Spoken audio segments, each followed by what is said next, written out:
So in personal growth, very often people are trying to solve problems, whether money, health, relationship, all the usual set of problems. Pretty much everybody on the planet, regardless of race, creed, color, or anything else, we're all human beings and we all have essentially problems in the same areas.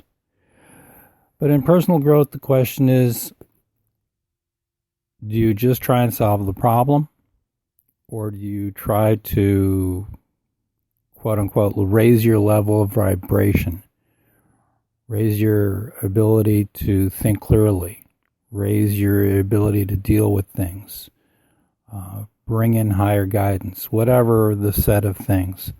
The basic question is, do you try and solve whatever problems you have from the level you're at?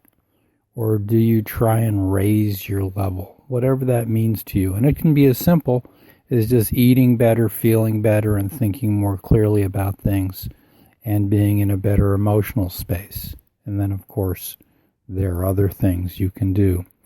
The basic idea is that you end up doing practices to raise your level, whether those practices are physical practices like eating and exercising, whether they're mental practices like affirmations, whether they're emotional practices like forgiving, whether you are doing japa on a mala, whatever you might be doing. The question is, do you try and raise your level, or do you just try and solve the problems from whatever level you're at? And that is a basic difference for anybody who has set their foot on the path of personal growth, that you don't just say, oh, how can I solve that problem? How can I figure this out? How can I do that?